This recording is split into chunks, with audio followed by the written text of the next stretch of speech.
저는 얼마 전까지 평범한 인생을 살고 있었던 20대 후반의 여자입니다. 한동안 제가 잘 살고 있고 꽃길을 걷고 있다고 착각하면서 살고 있었어요. 하지만 현실은 제 생각처럼 달콤하지 않았고 제게 잘해주고 좋은 말만 해주는 사람들이 가장 저를 이용해 먹는 사람들이라는 것을 알게 되었습니다. 저희 집은 제가 어린 시절부터 지금까지 정말 가난함 그 자체였습니다.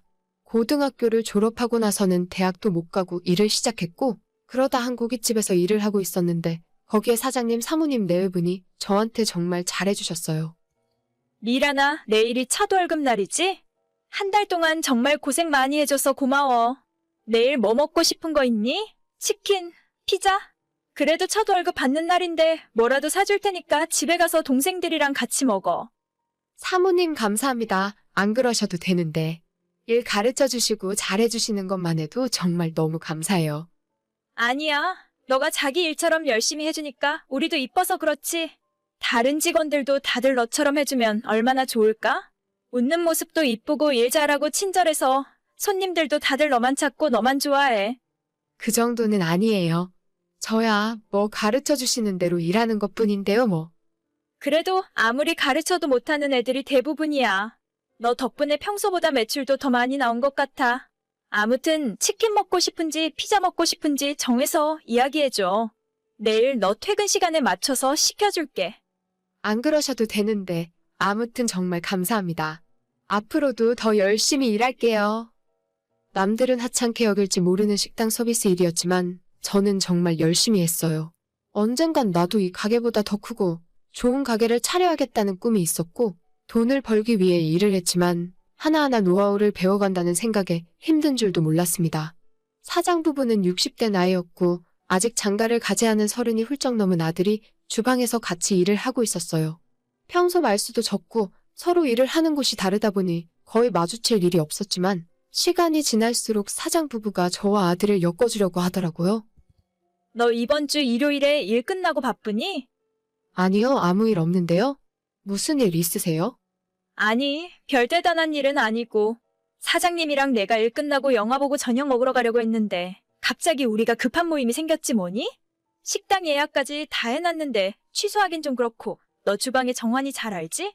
걔랑 너랑 둘이 영화 보고 저녁 먹을래? 정한 오빠면 사모님 아들이잖아요. 평소에 말을 많이 안 해봐서 어색할 것 같긴 한데. 이번 기회에 좀 친해지면 좋지. 같이 일하는 사이인데. 아무튼 정환이한테 이야기해 놓을 테니까 둘이 영화도 보고 맛있는 것도 먹어. 그냥 직원 회식이다 생각하면 별 부담 없지. 안 그래? 네, 일단 알겠습니다. 사장 부부의 아들은 저보다 8살이 많았지만 몇 번 만나다 보니 자상하고 따뜻한 모습에 점점 호감이 가더라고요. 이제 와서 생각해보면 저도 좀 속물이구나 느껴지는 건 저희 집은 어려운 집안 환경이었고 사장 부부의 여유 있는 모습을 보면서 이런 집에 시집가면 나도 고생 좀 덜하고 살 수 있겠다는 생각이 저절로 들었습니다. 제 목표였던 제 가게 차리는 것도 여기서 일하면서 이 남자를 만나면 자연스럽게 다 이루어질 수 있다고 생각했어요. 물론 연애 초반부터 그런 생각을 갖고 만난 것은 아니고 만나온 시간이 쌓이고 어느덧 3년이란 시간이 지나면서 저는 당연히 남자친구와 결혼하고 이 집안 며느리가 되어서 가게를 물려받는 것이 당연한 일인 줄 알았습니다. 그도 그럴 것이 저희가 만난 지 1년이 지났을 때부터 사장과 사모는 저한테 빨리 결혼해서 가게 물려받으라는 소리를 자주 했었거든요. 너가 올해 나이가 몇이지? 제가 26이요. 조금 빠르긴 한데 그래도 니들 1년 넘게 만났으니 이제는 결혼해야지. 우리도 힘들어서 오래 일 못해. 이제는 너희들이 가게 물려받아서 해야 할 거 아니냐.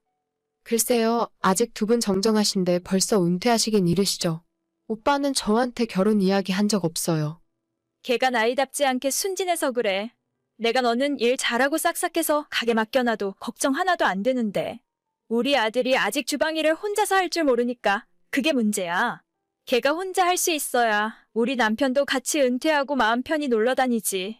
아무튼 나는 너만 믿고 있는다. 너가 아주 우리 집안의 복덩이야. 아니에요. 그냥 시켜주신 일 열심히 한 것뿐인데요, 뭘. 오빠랑 결혼 이야기는 둘이서 천천히 이야기해볼게요. 그래, 너가 똑똑하니까 알아서 잘하겠지. 실제로 제가 이 집에서 일하기 시작한 뒤로 단골 손님들이 많이 늘었어요. 전부 제가 열심히 했고 제 공이라고 말하긴 힘들지만 그래도 손님들에게 싹싹하게 대하고 친절하게 했더니 저를 보러 오시는 손님들도 적지 않습니다. 마냥 직원이었으면 그렇게까지 열심히 일을 안 했을 테지만 언젠간 제 가게가 될 거라 생각해서 정말 주인처럼 일을 열심히 했어요. 바쁘면 쉬는 날 없이 일하기도 했고 무엇보다 처음에 제가 일을 시작했을 땐 평일 하루 매출 50만 원, 60만 원 좀 넘는 가게였는데 3년이 지난 지금은 평일 100만 원도 거뜬하거든요. 그러다 보니 처음에는 저랑 아들을 결혼시켜서 가게 물려주겠다는 이야기는 시간이 지날수록 점점 없어져 가고 작년에는 자영업자들 다들 어려울 때 망한 고깃집 건물을 인수해서 주차장 넓고 훨씬 큰 가게로 확장 이전까지 마친 상황입니다.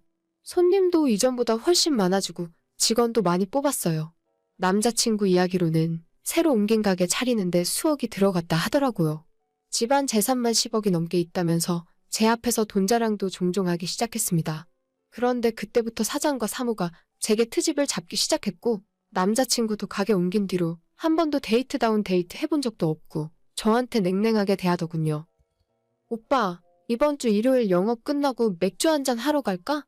아니면 드라이브라도 좀 가자. 나 요즘 너무 답답해. 이번 주에는 좀 힘들 것 같은데. 일이 너무 많아서 피곤해? 가게 문 닫고 일찍 들어가서 자야지. 벌써 우리 몇 달째 제대로 된 데이트 한번 못 해본 거 알아? 가게 옮기고 손님 많고 바쁜 건 이해하겠는데 그래도 나랑 보내는 시간도 있어야지. 그래, 아는데 내가 너무 피곤하고 힘들다. 안 그래도 지치는데 너까지 그러지 마. 다음에 좀 한가해지면 그때 놀러 가든지 하자. 오빠, 요즘 들어서 너무 변한 것 같아. 장사 잘 되고 돈 좀 버니까 사람이 어떻게 그렇게 달라질 수 있어? 그런 거 아니야. 진짜 말이 안 통해서 너한테 뭔 이야기를 못 하겠다. 이렇게 싸우는 것도 이젠 지친다 지쳐. 그게 무슨 말이야? 오빠가 나한테 어떻게 그런 말을 할 수 있어? 나 지금 너무 피곤해서 자야 하니까 내일 가게에서 이야기하자. 남자친구뿐만 아니라 사장과 사무 역시 마찬가지였죠. 너 다음 주 수요일에 출근 좀 해줘야겠다. 또요. 수요일 제 쉬는 날인데 일주일에 하루 쉬는 건데 좀 봐주세요. 안 그래도 지난주 수요일도 못 쉬고 일했는데 아니, 사람이 없는데 어떻게 하니? 너는 일을 할 만큼 해본 애가 어떻게 너만 생각할 수 있니? 네 일 아니다 이거야. 무슨 말씀을 그렇게 하세요? 제가 언제 그런 식으로 이야기했다고. 아무튼 다음 주 수요일에 무조건 너가 출근해야 돼. 일할 사람 모자라서 안 돼. 저도 여자고 직감이라는 것이 있어서 이 집안 사람들의 마음이 예전과 같지 않다는 건 진작부터 알고 있었어요. 하지만 3년이라는 시간도 있고 설마 이제까지 같이 고생했던 나를 헌신짝처럼 내버리진 않겠지라는 생각을 하고 막연하게 결혼할 날을 기다리는 중이었어요. 아니 사실 마음 한켠으로는 저도 우리의 관계가 거의 끝났다는 것을 직감하고 있었지만 그래도 설마 하는 생각으로 제가 먼저 그만두자는 말도 못하고 눈치만 보고 있었죠. 거의 3개월 가까이 그런 생활을 하고 있었는데 어느 날 남자친구가 다짜고짜 제게 헤어지자는 말을 꺼내더라고요. 헤어지는 당일까지도 저는 가게에서 마감까지 일을 했고 밤 11시 다 되어 집에 도착했을 때 남자친구의 연락을 받았습니다. 미란아, 이제 우리 그만하자. 내일부터 가게 출근하지 않아도 돼. 오늘까지 일한 돈은 다음 주에 너 월급 계좌로 넣어줄게. 지금 뭐 하자는 거야? 이제 와서 그만하자고? 내일부터 출근하지 마? 그 말 한마디 하면 우리 사이도 끝이니? 그렇게 됐다. 어차피 우리가 결혼할 사이도 아닌데 너 나이도 있고 하루라도 빨리 정리하는 게 서로에게 좋잖아. 내 생각해줘서 눈물나게 고맙네. 일단 알겠어. 남은 월급이랑 3년 일한 퇴직금까지 제대로 쳐서 입금해. 돈 문제는 나중에 우리 엄마랑 이야기해. 나는 그런 건 잘 몰라. 그렇게 한순간에 남자친구와 헤어지고 3년 동안 일하던 직장까지 사라졌어요. 하지만 약속한 날이 되었는데 남은 월급만 들어오고 퇴직금은 들어오지 않았습니다. 혹시나 하는 생각에 며칠 더 기다려봤는데 그쪽 식구들에게서 어떠한 연락도 없었고 남은 퇴직금도 입금되지 않더라고요. 결국 기다리다 못해 제가 먼저 연락을 하게 되었습니다. 안녕하세요. 제 퇴직금이 아직 안 들어왔는데 언제 들어오나요? 퇴직금? 원래 우리 가게는 퇴직금이란 게 없어. 다음에 너네 식구들 데리고 밥 한번 먹으러 와. 내가 너를 딸처럼 생각했으니까 밥값은 안 받을게. 무슨 소리세요? 3년이나 일했는데 퇴직금이 없다뇨? 저희 관계가 끝난 건 끝난 거고 돈 계산은 확실하게 해주셔야죠. 얘가 대체 무슨 소리를 하는 건지 모르겠네. 너보다 훨씬 오래 일한 아줌마들도 다 퇴직금 없이 그만두고 나갔어. 우리 같은 가게에서 퇴직금까지 줘가면서 어떻게 사람을 써? 여기가 무슨 대기업인 줄 알아? 아니, 대기업이건 구멍가게건 사람을 3년이나 부려먹었으면 퇴직금을 주셔야죠. 저 진짜 돈입금 안 하시면 안 참을 거예요. 내가 너한테 일 가르쳐준 것만 해도 그게 얼만데. 지나가는 사람들에게 물어봐라. 꼬박꼬박 월급 주고 밥 주고 일도 가르쳐줬는데 퇴직금까지 달라는 애가 어디 있니? 말이 안 통하시네요. 저도 제가 할 수 있는 건 알아서 할게요. 더 언성 높이고 싸워봤자 말이 통하지 않는 사람이라 생각해서 저는 바로 노동청에 신고했고 제대로 된 퇴직금을 받아내기 위한 조치를 취했습니다. 3년 동안 가족 다음 가는 사람들이라 생각했는데 원수로 돌변하는 건 순식간이더라고요. 저도 무책임한 남자친구 태도의 정도 다 떨어졌고 돈이라도 제대로 계산해서 받으면 아무 일 없이 끝내려고 했는데 마지막까지 저를 우습게 아는 그 태도에 본때를 보여줘야겠다 생각이 들었어요. 저는 바로 시청에 그 가게에서 쓰는 고기가 한우로 표기되어 있지만 수입을 사용한다고 신고했고 반찬들도 다 중국산이라고 신고했어요.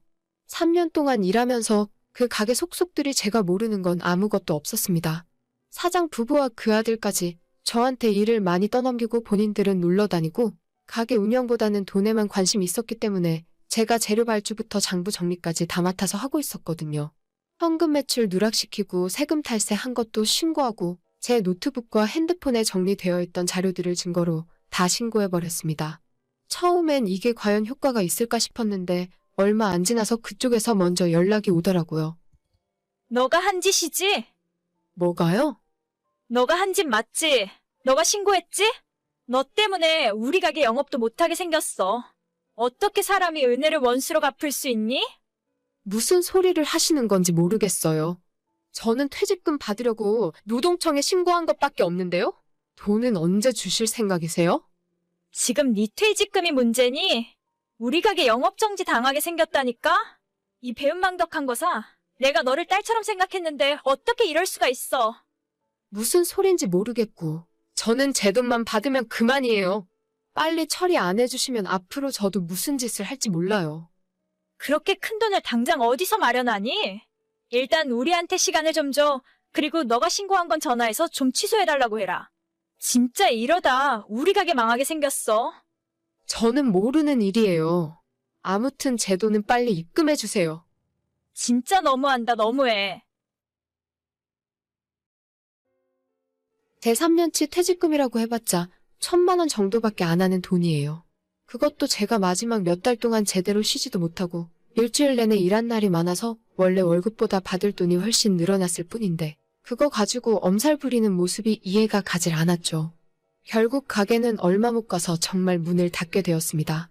고기 파는 식당에서 원산지 속이고 그 외 모든 밑반찬들도 전부 국산이라 속이고 장사를 했으니 영업정지면 싸게 먹힌 거죠. 아마 그동안 탈세하고 있던 것도 이번에 세금 추징 당했을 거라고 생각해요. 제가 가게 현금 매출 장부까지 싹 다 모아서 신고해 버렸거든요. 제 퇴직금은 끝까지 안 주고 미루다가 결국 지난주에 입금되었습니다. 정해진 날짜에 입금 안 하면 압류하겠다고 했더니 기어코 마지막 날까지 미루다가 입금해주더라고요. 이번 일로 동네에서 고기 속여 파는 나쁜 가게라고 소문이 났기 때문에 나중에 다시 문을 열더라도 예전만큼 장사는 안 될 거예요. 늦게나마 이제라도 잘 됐다 싶고 저는 그동안 모아둔 돈으로 제 친동생과 함께 식당을 차릴 준비를 하고 있어요. 그래도 그 인간들 밑에서 굳은 일 도맡아 하면서 식당 일이라도 제대로 배워놓은 것 하나는 다행이라고 생각합니다. 항상 안 좋은 일만 있었던 것도 아니고 최대한 좋은 쪽으로만 보려고 노력하는 중입니다. 누군가에 기대어 성공할 거라 생각했던 저를 반성하고 있고 제 힘으로 꼭 성공할 거예요. 사연은 여기까지입니다. 구독과 좋아요 알람 설정은 정말 많은 힘이 됩니다. 오늘도 행복하시고 좋은 하루 되세요.